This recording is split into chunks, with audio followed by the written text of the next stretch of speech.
Hello students, we are here discussing question number 38 of KVPY question paper which was held on 5th November 2017. Okay, so let's observe what does this says. A particle of mass m moves around the origin in potential half m omega square r square, where r is the distance from the origin. Applying Bohr's model in this case, the radius of particle in its nth orbit in terms of a, which is given by this constant quantity is. So we have to choose that which of these options are correct.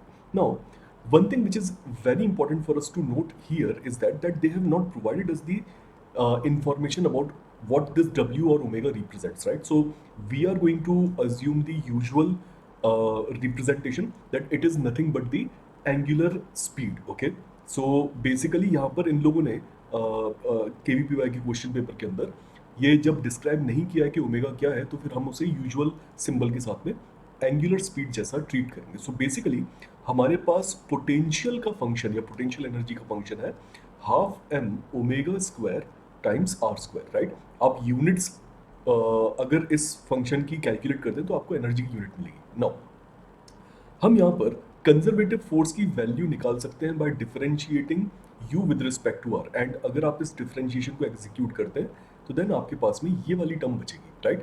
Now negative sign means that कि ये force जो है वो centripetal nature की है and इसका magnitude m omega square r के बराबर है. नाउ ये जो सेंट्रीपिटल फोर्स है, जब हम बोर्स मॉडल की बात करते हैं तो फिर nth ऑर्बिट के रेडियस के करस्पॉन्डिंग ये सेंट्रीपिटल फोर्स इक्वल लिखी जाएगी m v nth square by r n k, right? And this also is the omega of nth orbit. So ये हमारी फर्स्ट इक्वेशन होती है जब हम बोर्स ऑर्बिट की बात करते हैं, बोर्स मॉडल की बात करते हैं, जिसमें सेंट्रीपिटल फोर्स को हम m v square by r से इक्वेट करते हैं, राइट. सो ये हमारी पहली इक्वेशन होगी.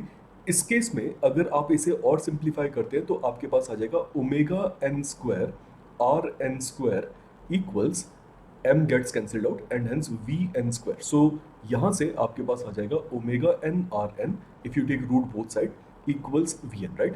सेकेंड इक्वेशन हमारे पास रहेगी एंगुलर मोमेंटम की. Angular momentum in Bohr's model is represented by m vn radius nth which is equal to nh upon 2 pi, right. सो हमारे पास ये इक्वेशन है. नाउ इसमें से मैं v रिप्लेस करूंगा सेकंड इक्वेशन में and I will put it in the first equation. So मेरे पास नेक्स्ट स्टेप में क्या आएगा, मेरे पास नेक्स्ट स्टेप में आएगा m my bad sorry omega n r n equals vn की वैल्यू हो जाएगी nh divided by 2 pi m times r, right. आप ऑब्जर्व कीजिए हमने vn को रिप्लेस कर दिया एंड जस्ट रीअरेंज कर लेते हैं इस इक्वेशन को. सो हमारे पास नेक्स्ट स्टेप में आफ्टर रीअरेंजमेंट ये वाली टर्म बचेगी, right. Please observe it multiplied by m. Now if you take root both side, आपके पास में nth ऑर्बिट आ जाएगा रूट n. मैंने इसे थोड़ा सा डिफरेंटली लिख दिया है, एक डिफरेंट तरीके से डिनोट किया है सो दैट कि हमें समझने में आसानी हो. Now according to the question statement ये जो सेकंड टर्म है इस आंसर की that is nothing but a. So therefore finally r nth is a root n, right. This is your answer and option a perfectly matches with it. Okay, so I hope आपको ये समझ में आया होगा. And अगर आप वेदांतु एकलव्य के बारे में और जानना चाहते हैं then I would request you to Google it. Okay, so best of luck.